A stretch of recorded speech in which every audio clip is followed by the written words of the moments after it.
qui a besoin d'une Et comment il n'a pas de femme? Effectivement.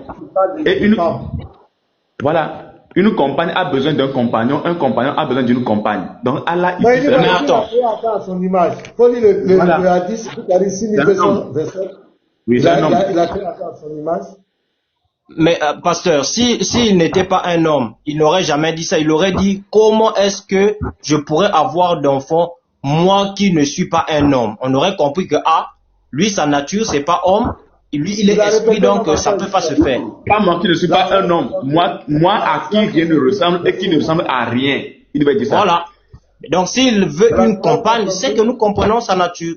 Son genre, c'est masculin. Attendez, je vais vous lire une sourate. La sourate 72, verset 3.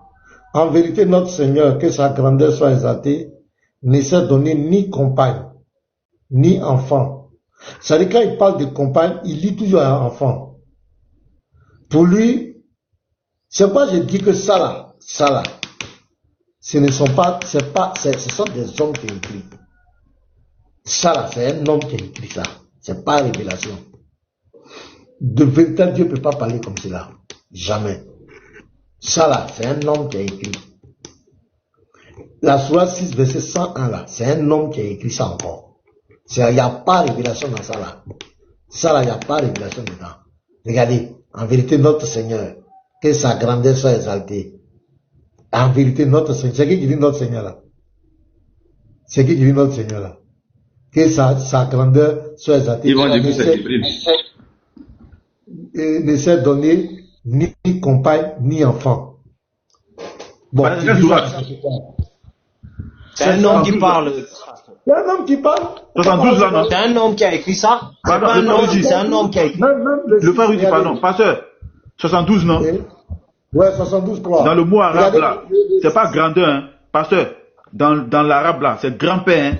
C'est grand-père. C'est pas grandeur, hein. C'est grand-père. Regardez, ça là encore, c'est un homme qui a écrit ça. Regardez, créateur des cieux et de la terre, comment aurait-il un enfant quand il n'a pas de compagne? Ça, c'est un homme qui a écrit ça. Dieu ne peut pas dire ça. C'est un homme qui parle. C'est un homme qui s'insurge même. Oui, voilà, Rudy l'apôtre. C'est la vérité, apôtre. C'est un homme qui parle. C'est lui qui a tout créé. Et il a mis. C'est un homme qui a lu le texte des effectivement. Quand il a vu Fils de Dieu, il dit, c'est que je m'avais contredit ça là-bas. Et puis il vient, il écrit ça. Dieu ne peut pas dire ça. Dieu va dire ça comment? C'est clair, pasteur. Et même un ange ne peut pas dire ça. Même quand Marie lui a posé la question, est-ce que je n'ai pas de compagne, comment je vais avoir enfant? Là-bas, il a dit là-bas, c'est possible. Sans compagne, tu peux avoir enfant. Maintenant, comment ce même Dieu vient dire ici encore? Lui ne peut pas avoir enfant parce qu'il n'a pas de compagne. Mais Pasteur Ménard, applaudissez pour vous-même. Vous venez de relever quelque chose de très important, Pasteur Ménard. Des toi qui attendent de raconter ces histoires. C'est pas Dieu qui parle. Voyez ça, tu fais les en bas, est catastrophique, mais tu ne peux pas monter. Tu montes ici, là. Tu vas avaler ta langue. Il va baver, comme d'habitude. Si tu veux, là, on va te libérer une place. Toi et moi, personne ne parle face à face. Moi, je suis prête. Tu n'as qu'à monter. Je suis prête à descendre. Je vais te mettre en grand. Moi, je n'empêche pas les gens de parler. Si tu crois que tu es garçon pour défendre ça là, monte ici. Si ton Dieu, voilà, il y a une place qui est là. Ton Dieu là, quand on dit fils de Dieu là, c'est lié à un rapport sexuel. C'est biologique. C'est ce qu'il accuse les chrétiens. On va prendre le test arabe. On va voir le mot, c'est biologique. Il n'y a pas quelque chose derrière. Il lutte pour lui, fils de Dieu là. Ça veut dire que nous, on dit que Dieu a pris une femme. Donc c'est pourquoi ils disent que nous, on a rabaissé Dieu. C'est l'un des points. De musulmans dit, on a rabaissé Dieu. Parce que nous, on dit que Dieu, il a eu des rapports sexuels avec des femmes. C'est l'un des points. Ça, comme ça, le Coran est écrit.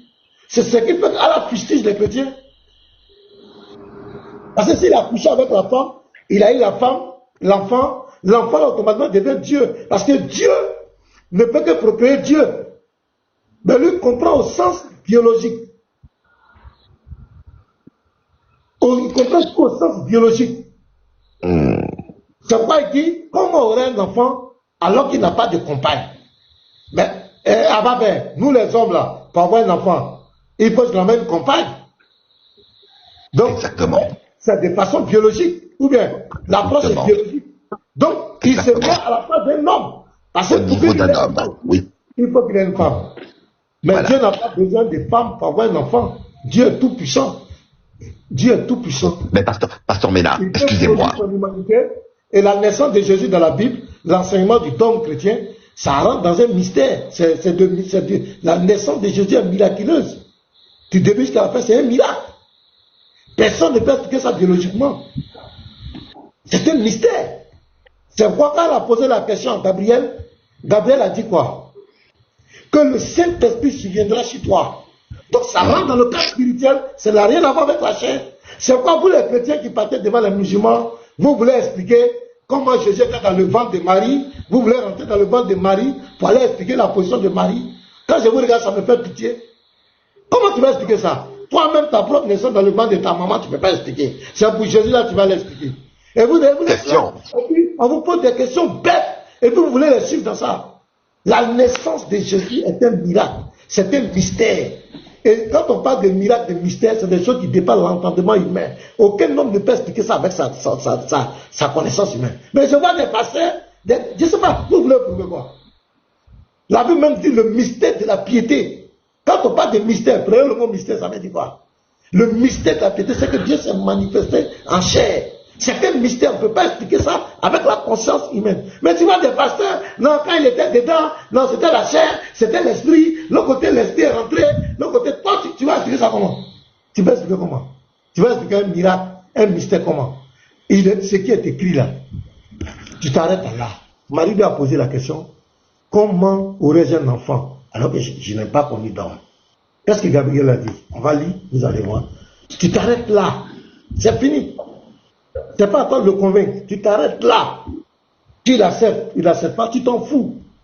D'ailleurs, tu vas même pas le convaincre. Le type il est gamé, donc tu perds ton temps. Quand tu vas vouloir rentrer dans le ventre de Marie là, c'est là qu'ils vont te poser des questions bêtes, bidons. Regardez ici. C'est ça là, toi tu peux expliquer ça? Attends, regardez ici. Luc 1. Il sera grand, et voici tu deviendras enceinte.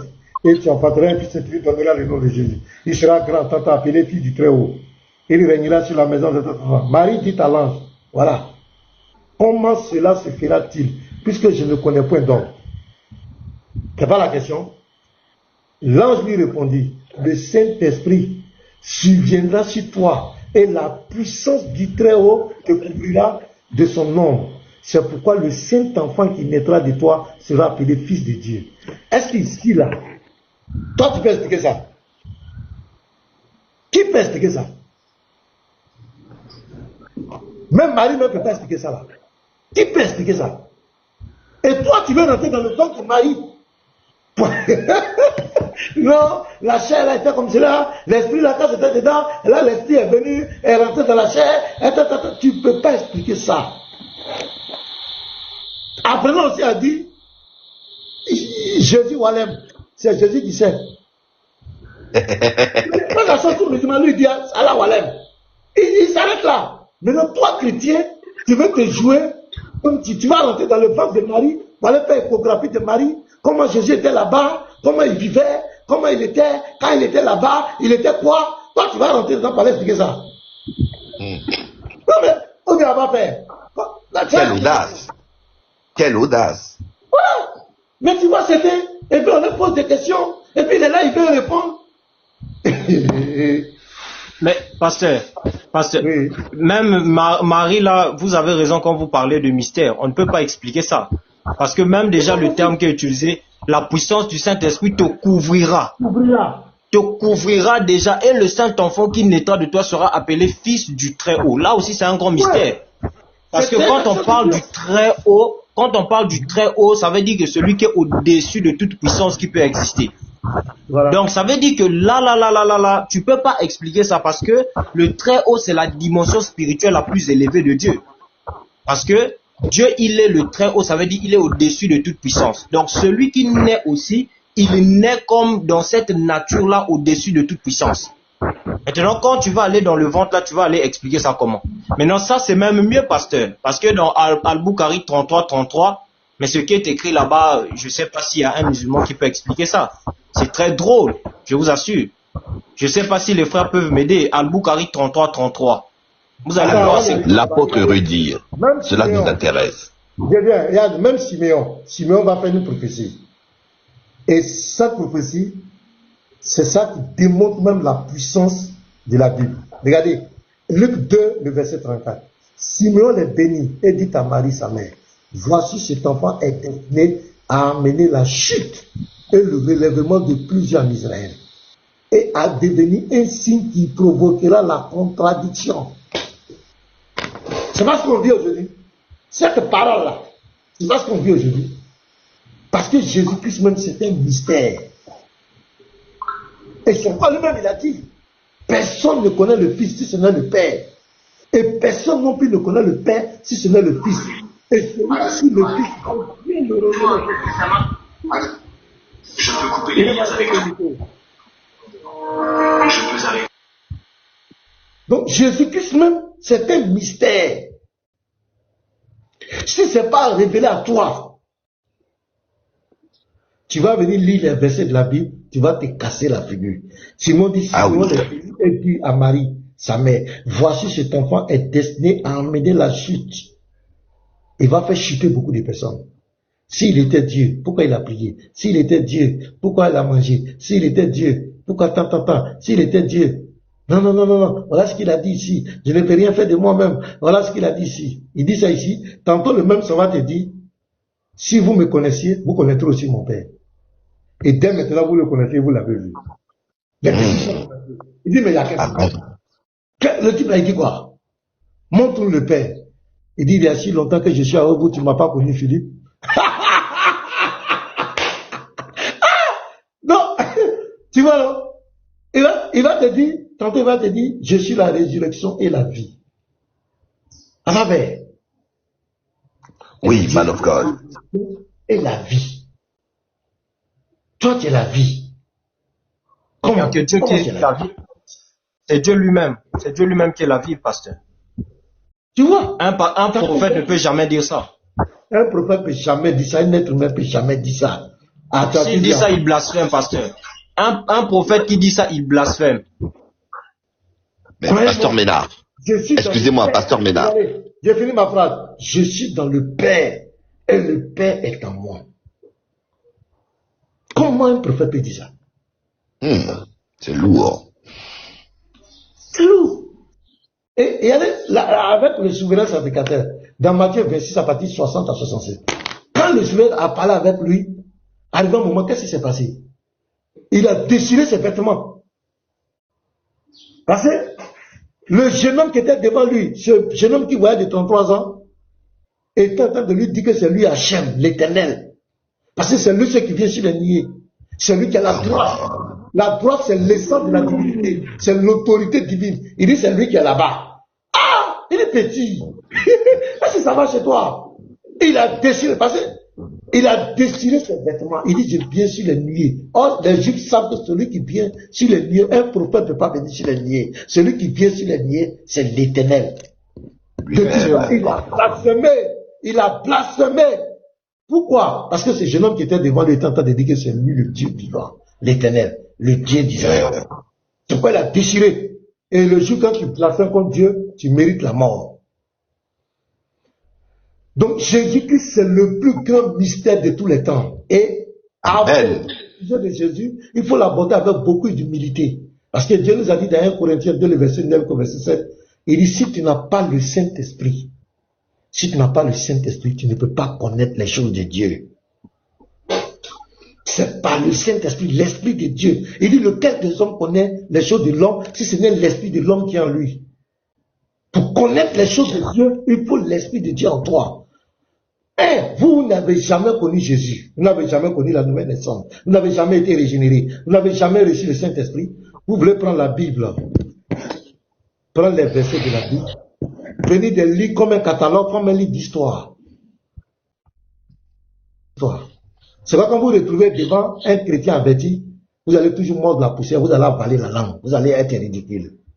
Parce que c'est pas l'Esprit de Dieu que nous parlons. Nous sommes des êtres spirituels. Donc, aucun chrétien, je retiens, aucun chrétien, le dogme des chrétiens, aucun chrétien n'a enseigné que Jésus est né sur la base des rapports sexuels avec une femme. Aucun chrétien n'a dit fils de Dieu, enfant de Dieu, c'est biologique. Jamais. Donc dites à Allah de gommer toutes les parties là, fils des chrétiens là, des fils de Dieu, enfants de Dieu là, que c'est biologique là. Allah n'a qu'à gommer ça. Nous on n'a jamais dit ça. Et la preuve qu'il n'est pas Dieu. Parce que s'il était Dieu, il allait savoir que quand les chrétiens parlent de fils de Dieu, c'est qu'ils disent. Mais Allah n'a rien compris. C'est-à-dire on l'a dribblé. Nous les chrétiens on l'a dribblé.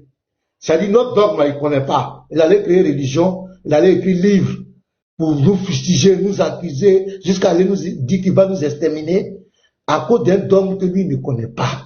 Donc musulmans, vous êtes dans le faux. On vous a blagué. Nous on n'a jamais dit que Dieu a couché avec une femme biologiquement pour avoir des enfants. Donc Allah dit comment lui aurait un enfant alors qu'il n'a pas de compagne. Nous on n'a jamais dit ça. Que Dieu a eu une compagne. La naissance de Jésus est miraculeuse. Est une naissance miraculeuse. C'est un mystère. Et c'est le plus grand mystère de tous les temps. Aucun être humain ne peut expliquer ça.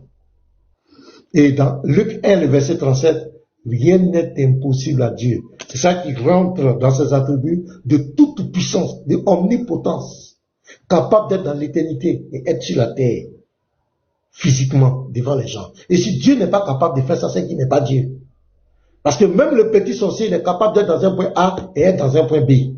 Pourquoi vous ne pouvez pas comprendre que le Dieu tout-puissant est capable de faire ça? Notre Dieu est tout-puissant. Notre Dieu est un Dieu, c'est pas un Dieu charnel. On ne peut pas le cerner avec la chair. Tu ne peux pas. Notre Dieu, c'est l'éternel. C'est l'éternité. Toi, tu vas prendre ton petit cerveau pour cerner l'éternité?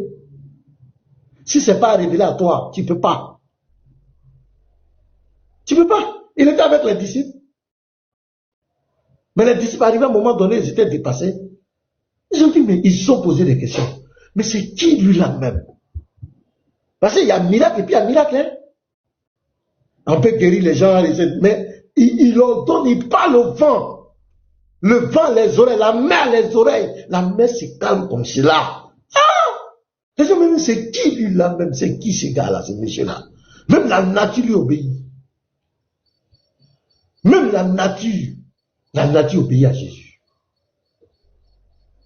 Il marche sur la mer. Mon frère, non, ne jouez pas avec de Jésus. Non, c'est un homme comme moi, c'est un homme comme toi. Toi, tu peux donner la vie éternelle à quelqu'un. Jésus donne la vie éternelle. C'est lui qui va juger les vivants et les morts. Toi, tu peux te comparer à Jésus. Donc, même le dogme chrétien, le Coran allait raconter tous des trucs là-bas là. Jésus-Christ c'est Dieu.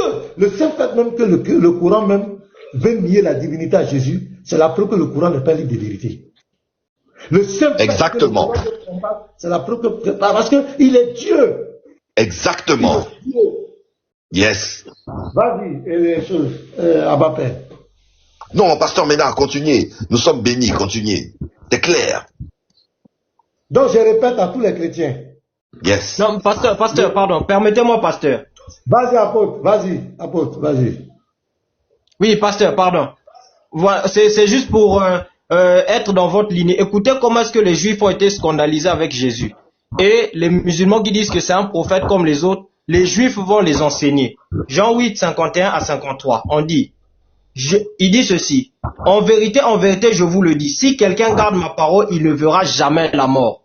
Écoutez comment les Juifs vont être scandalisés. Maintenant, lui dire les Juifs, nous connaissons que tu as un démon. Abraham est mort, les prophètes aussi. Et tu dis, si quelqu'un garde ma parole, il ne verra jamais la mort. Es-tu plus grand que notre père Abraham qui est mort? Les prophètes aussi sont morts. Qui prétends-tu être? Écoutez ça. Ils étaient scandalisés parce que quand quelqu'un dit, celui qui garde ma parole ne verra jamais la mort, pour eux c'est quelque chose qu'un homme normal ne peut pas dire. Parce qu'un homme ne peut pas donner la parole à quelqu'un et puis cette parole ne meurt pas. Voilà pourquoi les Juifs ont dit, mais qui prétends-tu être? Abraham est mort, les prophètes aussi sont morts. Mais comment est-ce que toi tu peux dire que ta parole peut garder quelqu'un en vie éternellement? Et ça c'est scandaleux et ça doit interpeller les musulmans pour leur faire comprendre que cet homme-là, Jésus, n'était pas un homme ordinaire. C'était Dieu qui était manifesté dans la chair. Parce que ce qu'il disait, aucun prophète ne pouvait dire ça. Aucun prophète ne peut dire je donne la vie éternelle. Aucun prophète ne peut dire que si quelqu'un garde ma parole, il ne verra jamais la mort. Aucun prophète ne peut dire ça. Celui qui dit ça, c'est l'Éternel lui-même. Celui qui soutient toutes choses par sa parole, et sa parole, c'est la vie éternelle. C'est Dieu lui-même. C'est clair. Et Donc, je voudrais voilà. dire quelque chose. Le Coran et la Bible, les deux ne peuvent pas être vrais. L'islam et la foi chrétienne, les deux ne peuvent pas être vrais. Il y a un qui a menti, forcément. Allah et Jésus, les deux ne peuvent pas être vrais à la fois. C'est pas possible. Il y a forcément un qui n'est pas Dieu. Il y a forcément un qui n'est pas Dieu. Il ne faut pas qu'on va se voiler la face. Ce n'est pas le même esprit. Ce n'est pas le même Dieu. Voilà, il y a un qui dit c'est la Bible. Pourquoi tu es pressé, Badara? Il y a un qui a menti. Les deux ne peuvent pas être vrais. Maintenant, comment on peut attraper celui qui a menti? Comment on peut attraper? Tu vas voir d'abord la Bible. La foi chrétienne n'est basée sur le dénigrement de personnes. C'est vrai que Jésus a eu des implications avec souvent les pharisiens, les tant, mais sa doctrine n'était pas basée sur eux. Voilà, Jésus est venu donner un message universel, un message d'amour. C'est clair. Maintenant, il y a un qui dit, lui, il est venu confirmer. Écoutez très bien. Il est venu confirmer les livres qui étaient antérieurs à lui. Et deuxièmement, il est venu prévaloir sur eux. Ça veut dire que Dieu, quand on dit prévaloir, qu'est-ce que ça veut dire en réalité? Ça veut dire que Dieu a parlé ici. Dieu a parlé. Et puis Dieu vient dire que ma parole que j'ai dite ici là, moi-même ma parole là, je rectifie ça. Ma parole là, j'ai dit ça ici, je viens rectifier ça ici. Cette traduction-là est fausse, pasteur. Voilà. Donc, c'est une mauvaise traduction, pasteur. Voilà. C'est pas pour prévaloir, pasteur. Pasteur. C'est pas prévaloir, c'est quoi? Si vous, pasteur, il faut lire le verset là dans le noble Coran. Hein.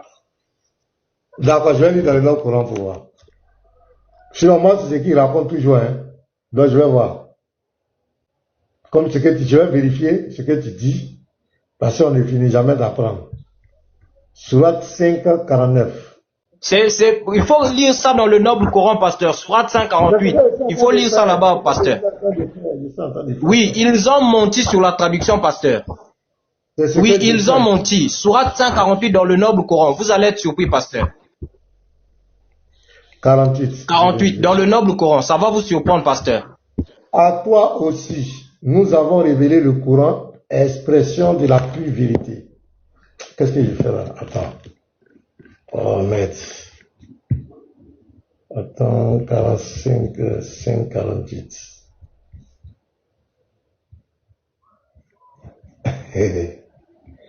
Voilà. Expression de la pure qui est venue confirmer les écritures antérieures et les préserver de toute altération. Oh, la tradition ici là ne dit pas prévaloir. Hein.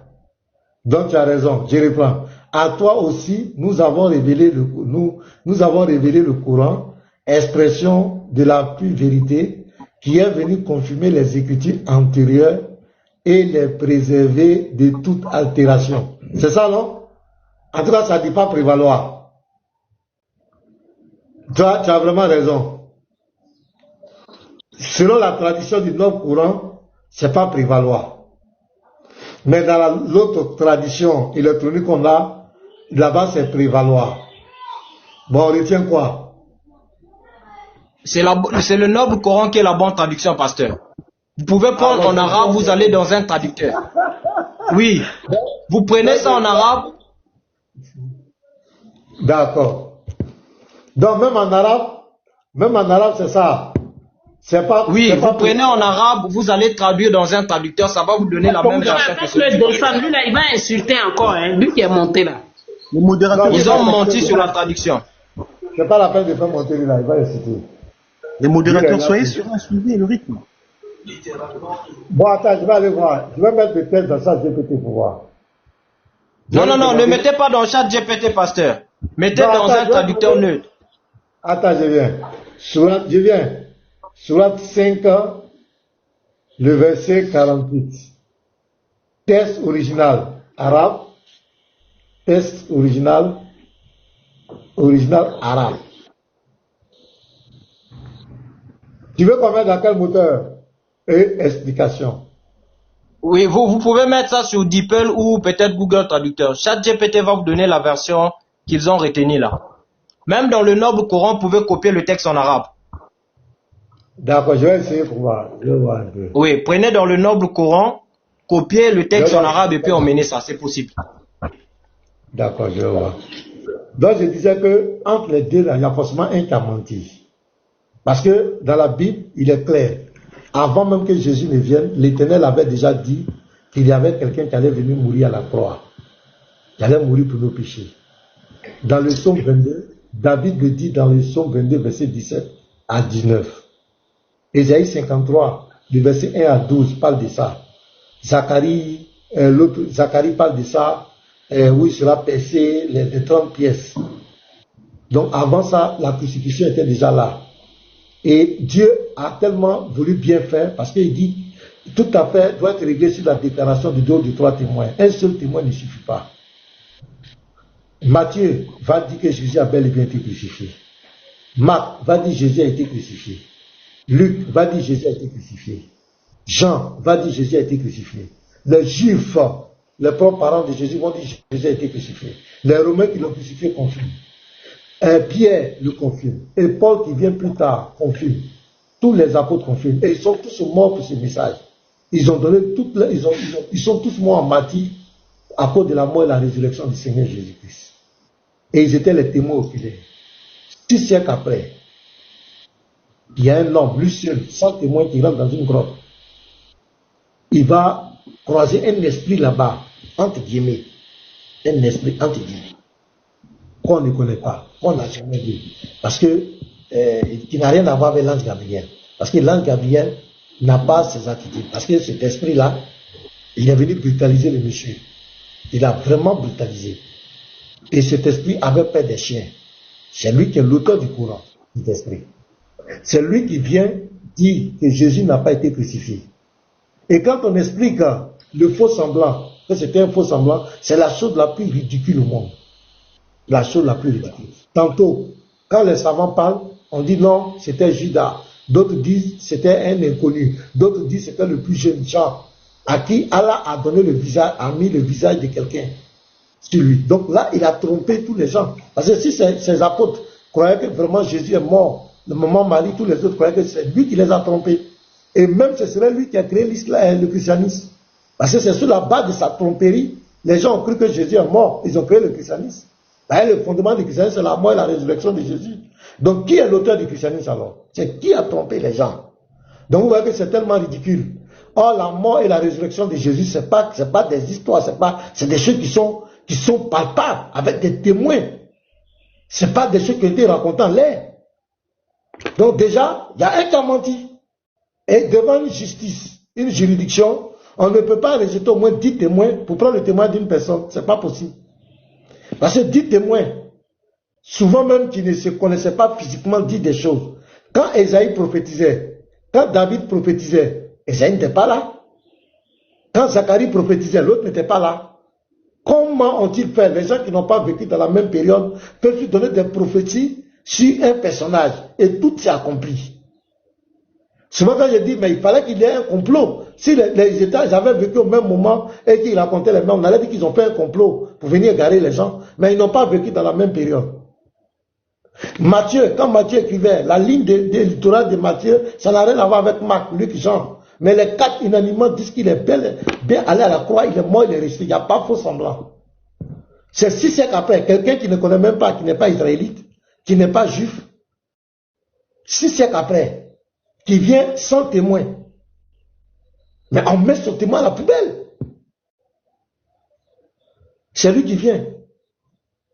Et l'une des preuves que c'est la Bible qui dit vrai et que le Coran ne dit pas la vérité, c'est la boude par rapport à cette affaire des fils de Dieu. L'incompréhension du Coran sur cette affaire des fils de Dieu.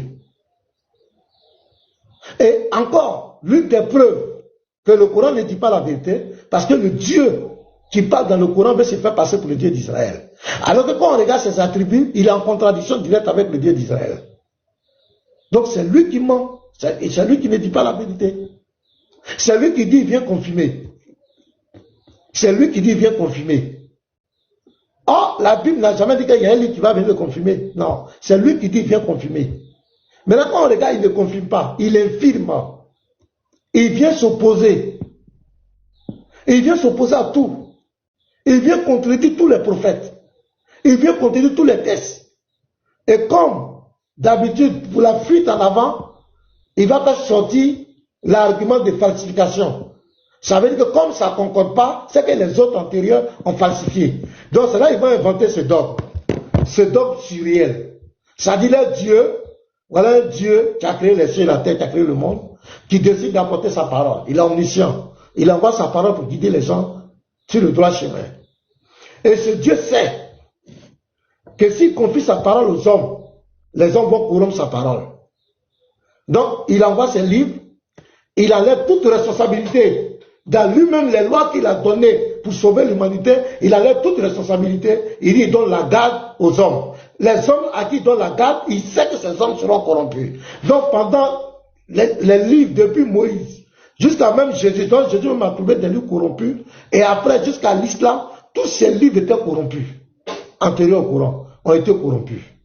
Donc, c'est le Coran maintenant où ce Dieu se réveille en plein de son sommeil que je dois protéger ma révélation maintenant.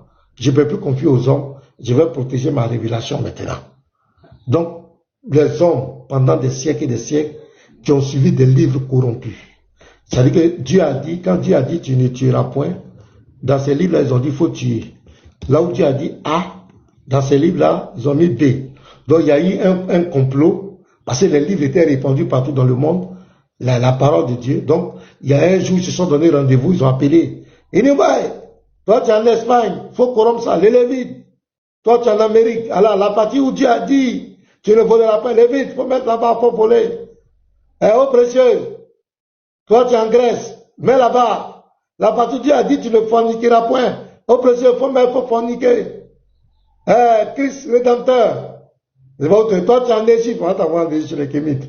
Là où Dieu a dit, aime ton prochain comme toi-même. Non, faut mettre là-bas, faut haïr. Tu as vu? C'est extraordinaire. On m'appelle là, tu es en France. Qu'est-ce que je vais dire même là? Là où Dieu a dit, tu ne feras pas d'idole. Faut mettre là-bas, fabriquer des idoles. Donc il y a eu un complot où on s'est appelé, les gens se sont appelés, les textes étaient répandus, l'évangile même était répandu dans le monde. Donc les gens, pim, ils se sont appelés, bon, avec un téléphone invisible, spirituel, les gens se sont communiqués et puis ils ont corrompu les textes. Et ce Dieu-là a croisé les mains, il regardait, les gens étaient en train de corrompre tout ce qu'il lui a envoyé comme parole. Les prophètes qu'il a envoyés, tout ce qu'ils ont révélé, il a croisé les mains, les gens ont corrompu, les gens ont corrompu. Il était là, ils ont corrompu, pendant des siècles. Les gens suivaient des livres corrompus. Ce que Dieu n'a pas dit, c'est ce que les gens suivaient, corrompus. Et c'est quand Mohamed est venu, il dit, oh, il va se réveiller en fin de son sommeil pour protéger le livre. Il va prendre la garde et il va donner l'engagement. Mais là encore, il a échoué. Parce que les livres étaient corrompus. Le Coran même a été corrompu. Parce que Ottoman va brûler des copies du Coran. Il va faire un tri. Ça veut dire que les Arabes même ont relevé le défi rapidement. Ça a été corrompu. C'est pourquoi Ottoman était obligé de brûler. Et ça crée des problèmes entre eux. Mais comme ils sont forts de dissimuler, le truc, ça crée beaucoup de problèmes. Ibn Massoud, qui était l'un des 4 que Mohamed avait recommandé, le Sahel Bukhari 3808, il n'était pas d'accord, il n'est pas d'accord avec le Coran que vous avez aujourd'hui. Mais c'est après, le politiquement correct, il devait se taire. Il y a eu des conflits. Donc le Coran a été corrompu. Il y a des sourates du Coran qui ont disparu. Des versets qui ont disparu, qui ont été bouffés. L'allaitement des adultes, la lapidation, tout ça, ça a disparu. Et ils vont inventer affaire d'abrogation. Ça a abrogé, ils sont trop forts. C'est abrogé dans l'écriture, mais ça s'applique. C'est écrit, mais c'est abrogé. Ils vont inventer tous ces Tellement ils veulent défendre. Donc le Coran que vous avez aujourd'hui, ce n'est pas le même Coran que Mohamed avait. Ce n'est pas le même Coran qui était au temps de Mohamed. Est-ce qu'il avait le Coran? Parce que est-ce qu'il avait le Coran, lui? Est-ce qu'il n'avait même pas le Coran? Il n'avait pas le Coran. Voilà. Donc, il n'a aucune preuve que c'était 114 frères qui étaient avec Mohamed. Parce que c'est que Othman a brûlé là. Othman n'était pas prophète. Et tout est charnel. Après la mort de Mohamed, tout ce qui s'est fait, c'est la chair. Les quatre écoles, c'est la chair. Ce sont les hommes qui ont inventé. Ce sont les hommes qui ont inventé. Afin de brûler le Coran, ce sont les hommes. C'est la chair. C'est-à-dire, il prend ce qu'il arrange, il réserve. Les autres, ils brûlent. C'est la chair. Donc, tout a été corrompu. Donc, vous voyez cette histoire rocambolesque où Dieu, avec Moïse, Dieu a parlé de Bible, voix, et puis Dieu a laissé. Ils ont corrompu ça. Alors que le Dieu de la Bible dit, dans Jérémie 1, verset 12, il dit, je veille sur ma parole pour les exécuter. Ce n'est pas l'homme qui veille sur sa parole. Il dit lui-même, il veille sur sa parole. Le ciel et la terre passeront, mais ma parole ne passera pas. Jésus dit, Jean 10, verset 34 à 35, l'écriture ne peut être anéantie. On ne peut pas anéantir la parole de Dieu. Votre ignorance, les gens viennent prendre des traductions de Bible. Dieu n'a pas révélé des traductions. Passer d'une langue à une autre langue, l'homme qui fait ça peut faire des erreurs. Mais Dieu n'a pas révélé des traditions. Et vous venez prendre des traditions, oui, l'Éternel se reposa. C'est lui, ce qu'on a mis reposa, c'est le sabbat. Ça veut dire cesser. Dans le texte, prenez comment on appelle le truc. Et Jésus le confirme dans Marc 2, verset 27. Il dit le sabbat a été fait pour l'homme. C'est pas pour Dieu. Le sabbat, ça a été fait pour l'homme. C'est pour que l'homme ait un jour pour adorer Dieu. Dans Ésaïe 40, verset 28, on dit l'Éternel ne se lasse pas, il ne se fatigue pas. Donc quelqu'un qui ne se fatigue pas, qui ne se lasse pas, comment il va se reposer? C'est lui second qui n'a pas traduit normalement. Parce que le mot là est polysémique. Lui, il a préféré prendre Shabbat. Alors que c'est cessé. L'Éternel a cessé. Il a cessé son ouvrage. Donc, ils vont venir, le musulman, quand il va venir, c'est ça, il va prendre. Quand tu lui dis, montre-nous que la Torah est falsifiée. Regardez les arguments. Là, Dieu s'est reposé. Il prend ça. Après, il va venir dire, Moïse a parlé lui-même de sa propre mort. Et quoi encore? Ouais, c'est des trucs comme ça, il raconte, hein. Qui n'a rien, ça dit l'ignorance, il prend l'ignorance pour la falsification. Maintenant, quand on leur pose la question, ok, Genèse, Exode, Lévitique, non, Deutéronome, c'est falsifié, non, c'est pas la Torah, ok.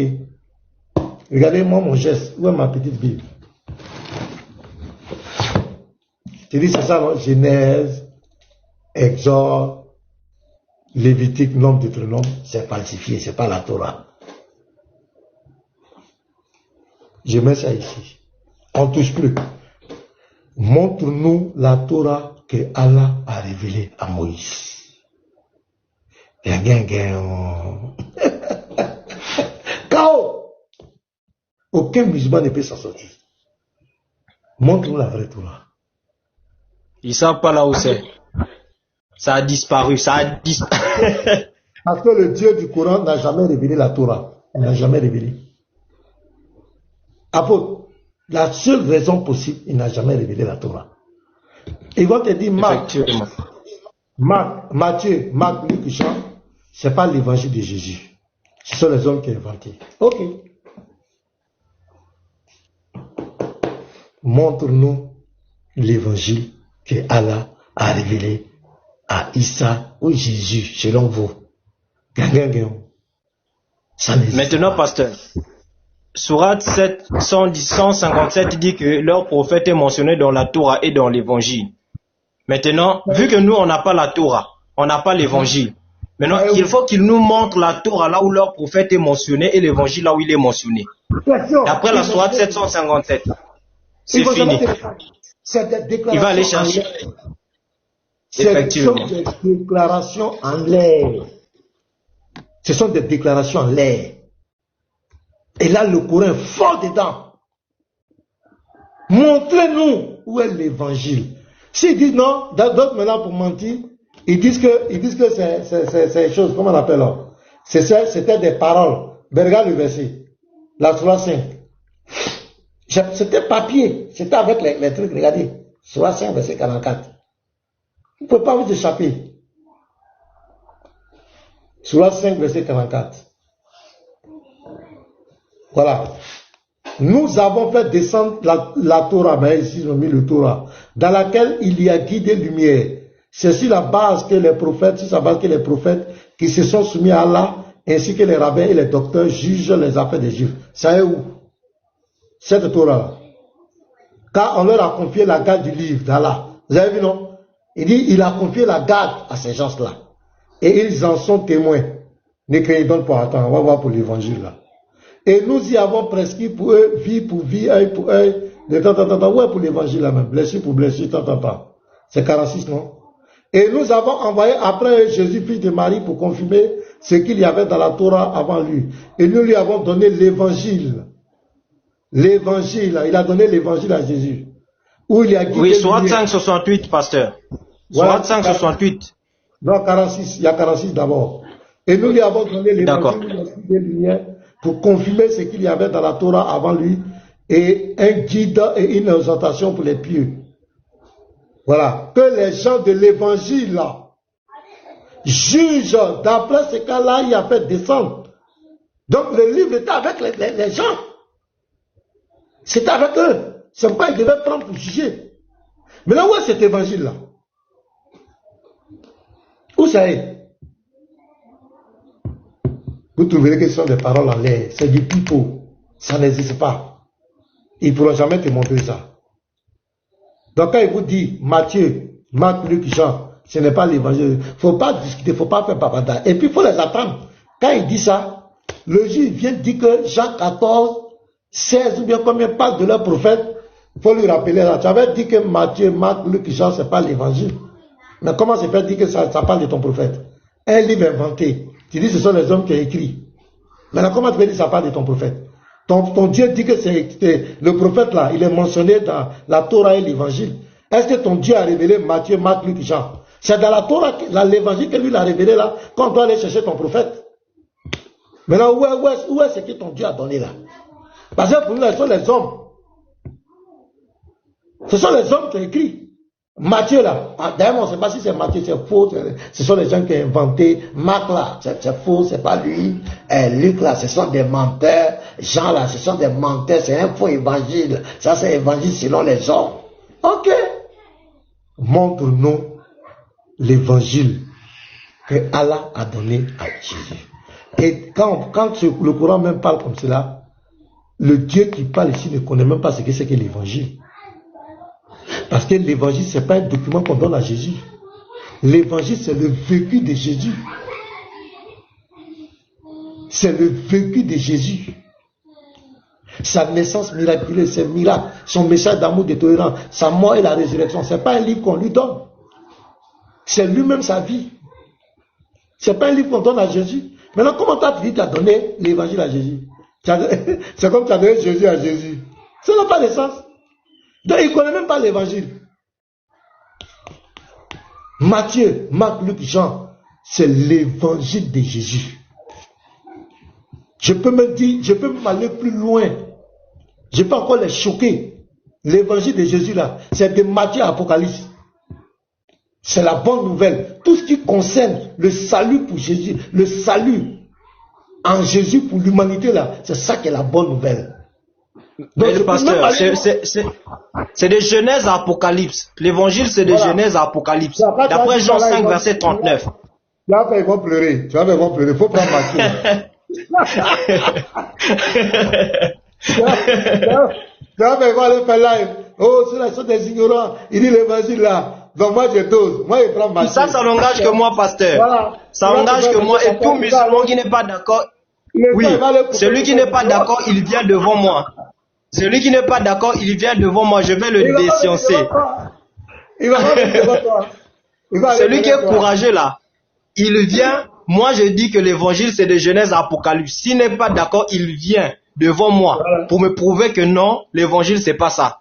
Je vais le déciencer.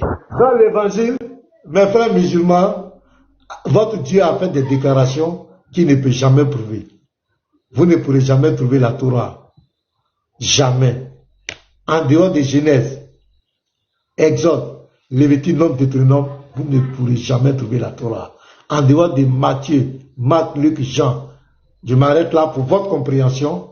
Vous ne pourrez jamais nous montrer l'évangile que Allah a donné à Issa. C'est pas possible. Même si on vous fait monter ici, ça peut faire du sophisme. Ça peut nous faire boire de l'hypra. Vous ne pourrez jamais trouver ça. Vous ne pourrez jamais trouver. Donc ce que le Coran dit là, ça n'engage de lui. Ce n'est pas la vérité. Est-ce que vous avez compris? Ce n'est pas la vérité. Lui il dit qu'il y a un qui veut monter. Qui est musulman qui veut monter là? Je voulais lire une source, non? Shalom à tous. Ouais, la puissante. Comment tu vas? Oui, je vais bien, pasteur. Je voulais lire une source là. C'est pour ça que je vais monter. Lis. Shalom et la famille, j'espère que tout le monde va bien. Bon, c'est dans Sahih Bukhari, le 31-93. D'après Abu Huraira, le messager d'Allah a dit, Allah le Très-Haut a dit, le fils d'Adam m'insulte. Il ne devrait pas m'insulter. Il ne croit pas en moi. Il ne devrait pas le faire. Son insulte envers moi consiste à dire que j'ai un fils. Voilà ce qui m'a intéressé en fait dans cet hadith-là. C'est ça? Son insulte envers moi consiste à dire que j'ai un fils. Et son incrédulité envers moi consiste à affirmer que je ne le recréerai pas tel que je l'ai créé auparavant. Donc ici on voit, on ne sait pas si c'est qui est là parlé, c'est l'enfant là, c'est qui, puisqu'il n'y a pas il y a pas de nom, je pense que c'est Caïn qui est là. Caïn dit que voilà, il fait parler avec Allah pour dire que lui il est fâché en fait. Je redonne le numéro, c'est Sahih Bukhari, le 31-93. Donc on voit là-bas le fils d'Adam qui insulte Allah et il dit que voilà, Allah a un fils en fait. C'est pour ça qu'il insulte. Donc voilà, il n'y a pas de... Si Allah est venu se plaindre auprès du prophète, c'est que Allah n'a pas dit que c'était faux en fait. Allah est venu se plaindre que le fils d'Adam l'insulte. Et l'insulte, ça consistait à dire que lui, il avait un fils. Donc je pense que pour moi, je pense que si le fils d'Adam le dit, c'est qu'il n'y a pas de débat en fait. Allah a bel et bien un fils. Et c'est Issa dans le Coran. C'est juste ça que je voulais dire quoi en fait et puis donner la source pasteur Ménard. S'il te plaît, pasteur, pardon, accordez-moi une faveur, je vais descendre. Est-ce que tu peux nous aider à lire Sahih al-Bukhari 33-33? Je suis déchargé, je vais descendre. Oui. Sahih al-Bukhari 33-33. D'accord. Pour rejoindre ce que le pasteur disait sur la naissance de Jésus, nous on va voir comment est-ce que Allah fait sa conception et je sais pas comment est-ce que Allah va être capable d'expliquer ça. D'après Anas ibn Malik, le prophète a dit, Allah a placé un ange dans le ventre de la mère. Et cet ange dit, ô Seigneur, une goutte de sperme. Ô Seigneur, un caillot. Ô Seigneur, un morceau de chair. Puis, si Allah souhaite achever la création de l'enfant, l'ange dit, ô Seigneur, un garçon ou une fille. Ô Seigneur, malheureux ou béni.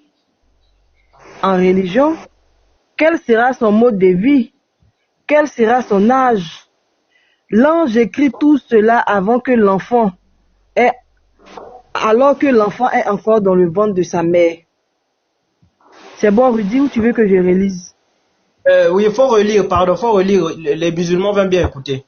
D'après Ibn Malik, le prophète a dit, Allah a placé un ange dans le ventre de la mère. Et cet ange dit, ô Seigneur, une goutte de sperme. Ô Seigneur. Mais finalement, le sperme, là, c'est partout maintenant. Bon, je sais pas. L'ange aussi réclame ça. Même les anges réclament ça. Même les anges réclament ça. Quand l'ange non, mais c'est exagéré aussi maintenant.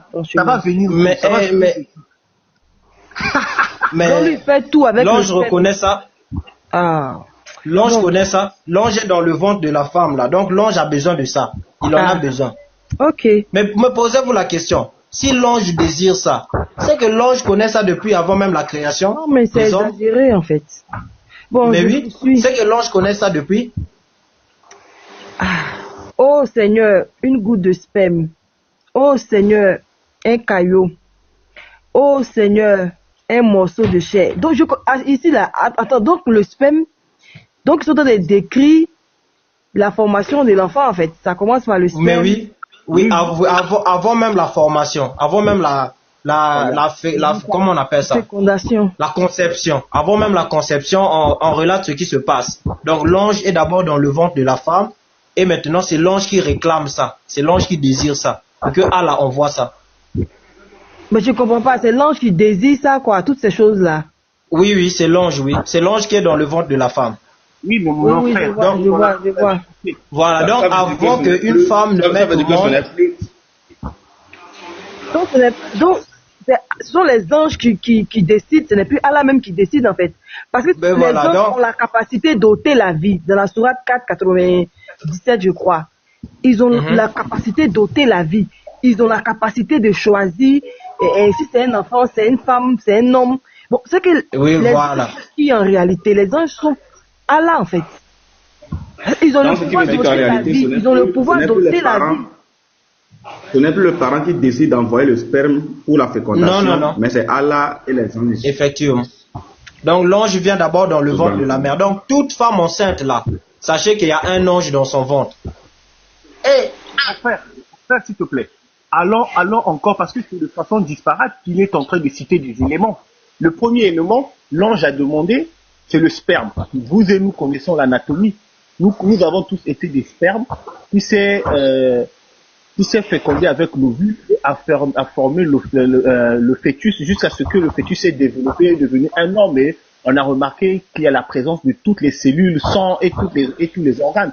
Mais là, l'ange est en train de demander d'abord le sperme, donc c'est un élément à part.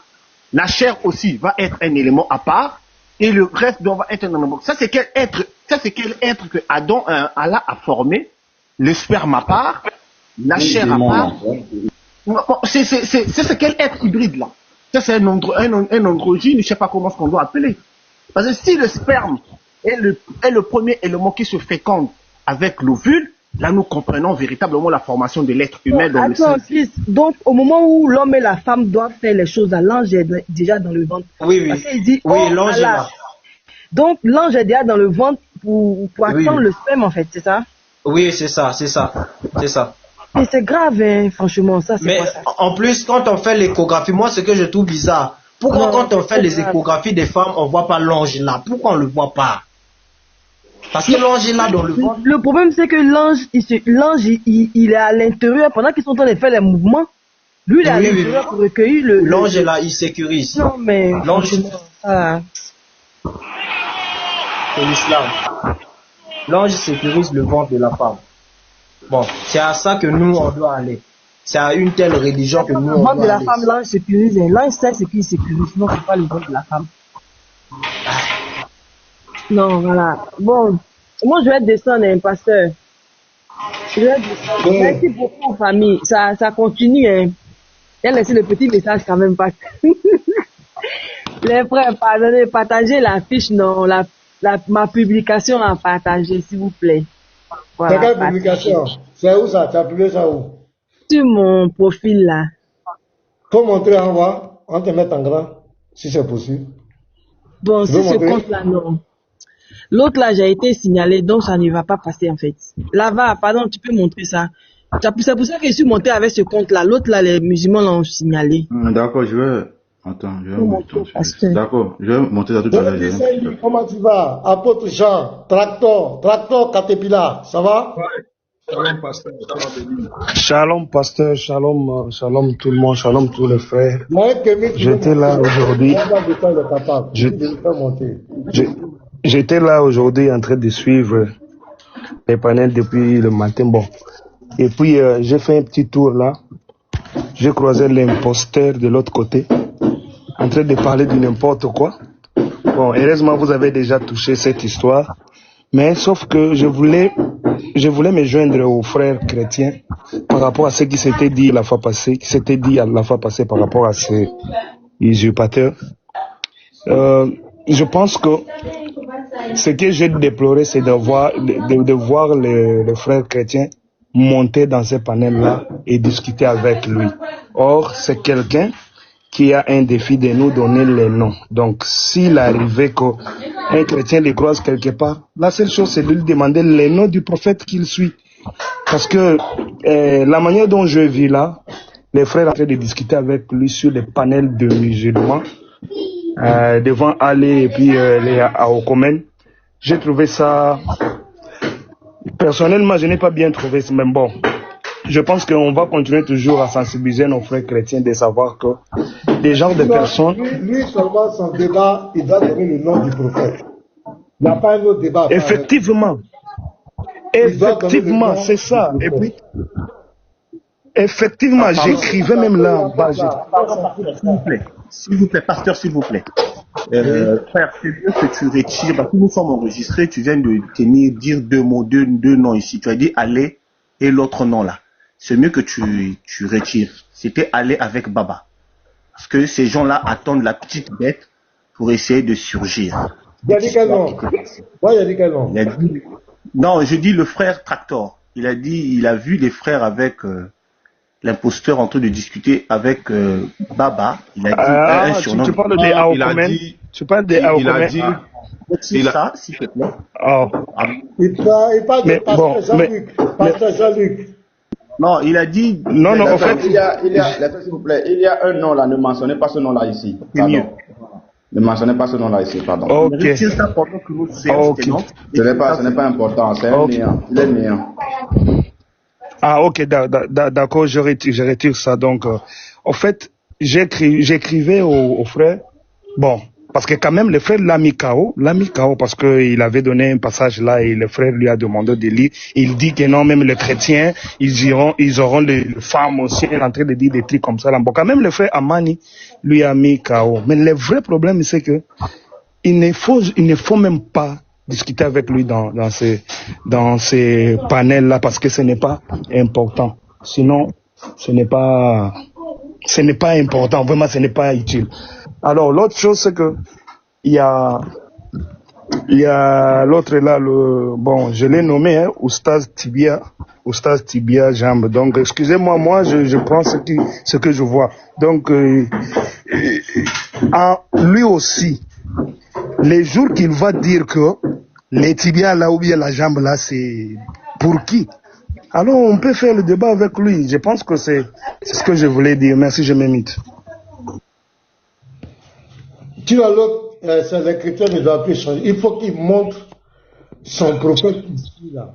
On veut connaître son prophète. Lorsqu'il a donné l'identité de son prophète, on va aller. Parce que il joue au froid, il souffle chaud, il veut mettre la confusion, alors que tous nous savons que c'est un musulman. Un musulman, tous ses arguments, mot pour mot, c'est l'islam. Il n'y a même pas de débat. Il défend l'islam, mais pourquoi il cache ça? Pourquoi il veut se faire passer pour un chrétien, pour un pasteur, alors qu'il est musulman? Pourquoi il fait ça? Donc on va mettre la pression. Nous allons mettre la pression sur lui jusqu'à ce qu'il assume qu'il est musulman. Et on va le traiter comme tous les autres musulmans. Au président de ta motion. Et puis il y a Devon qui... Oui, merci. Parce que je vais descendre. Bon, famille, voilà la fiche qui est là. Si vous pouvez republier ça pour moi, s'il vous plaît.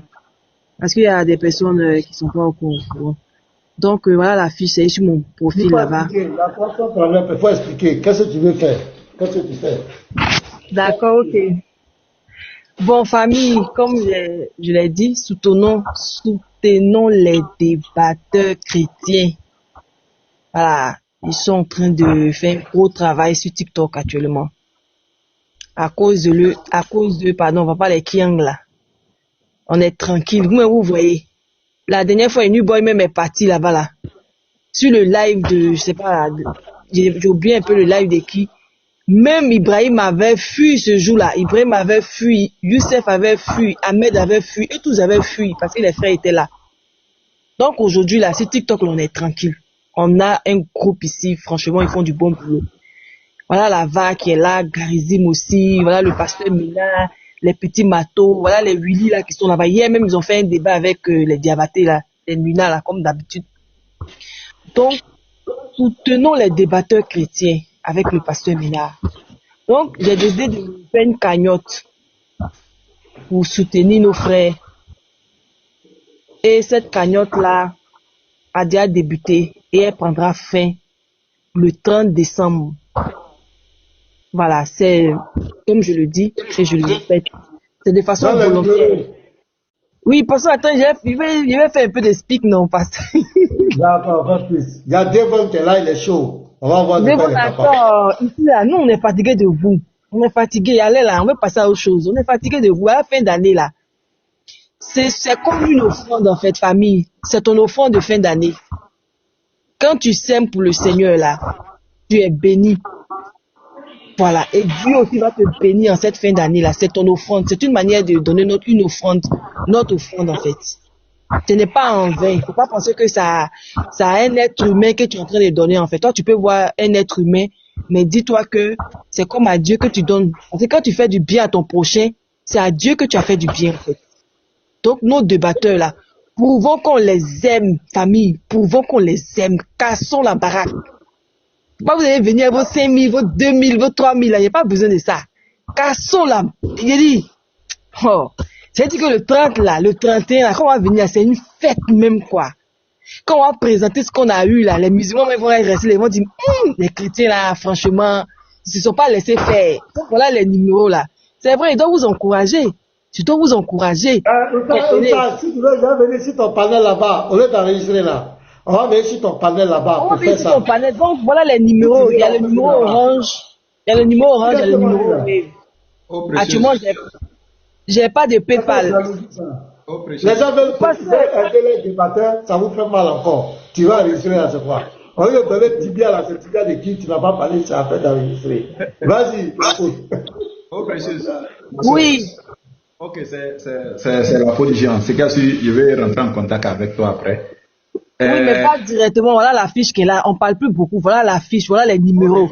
Prenez ces numéros-là. Si vous finissez là, donc il veut voir. Oh, précieux. Peut-être qu'il veut te faire un chef. Tu sais pas. Faut parler. Il y a déjà pris le numéro et je vais confirmer que cette année, le pasteur doit manger mouton. Amen, oh, amen. C'est pas le pasteur Dominique est là, Garizim, et non, Garizim, c'est pas un débatteur. Garizim, je t'attends aussi, hein. Donc, le pasteur doit manger mouton et non poulet. Poulet, là, ça c'est pour les... Non, faut pas exclure notre Garizim, hein. Non, c'est pas un débatteur. Voilà, c'est pas un débatteur. Non, aussi. Non, c'est pas un débatteur. Lui, on va l'honorer après. On va l'honorer. C'est pas un débatteur. Si tu as l'air Garizim, tu m'enlèves dedans. Garizim, demi-toi. Garizim, demi-toi. Garizim, tu m'enlèves. Non. Mais Garizim, demi-toi, non? Il va pas parler. On faut te démuter. Donc, cette sauce aussi est débatteur, c'est ça? Bon, cette sauce, moi, je parle de mon Garizim d'abord. Tu as vu? Voilà, tu as vu, Saint-Dituri, non?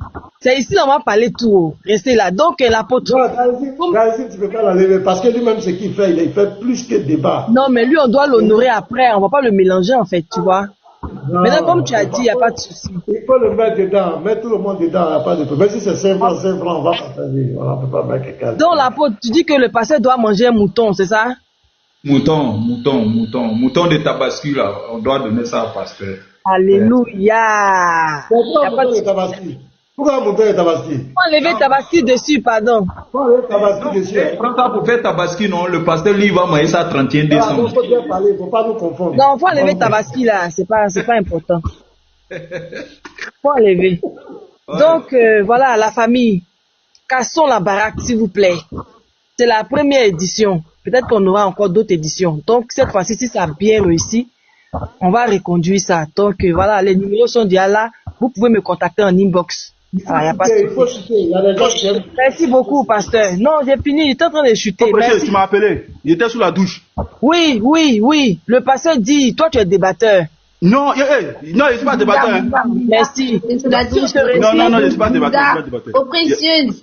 Attends. Il était sous la douche. C'est bizarre. Non, pasteur. C'est bizarre. Pasteur, s'il te plaît. J'aimerais annoncer à tout le monde. J'aimerais aussi annoncer à tout le monde qu'il y a une nouvelle signature. Hein. Il a une nouvelle signature. Si vous voyez les vidéos de Garizim, les images de Garizim, et que vous voyez une tétine dessus, c'est la nouvelle signature de Lava actuellement. Voilà, une tétine, les vidéos avec une tétine, c'est la nouvelle signature de Lava. Ne soyez pas choqués. Oh, il ne faut pas nous distraire ici. Garizim. Non. Attends, parce que le pasteur dit Garizim est un débatteur. Garizim, est-ce que tu es un débatteur? Non, je dis de le mettre dedans. Mets-le dans ce qu'il fait là, c'est plus que débatteur. Non, mais attends, pasteur. Garizim, est-ce que tu es un débatteur? Garizim. Non, il est sous la douche. J'ai compris. Merci. Il est sous la douche. Il a le savon. Mais, précieuse, comment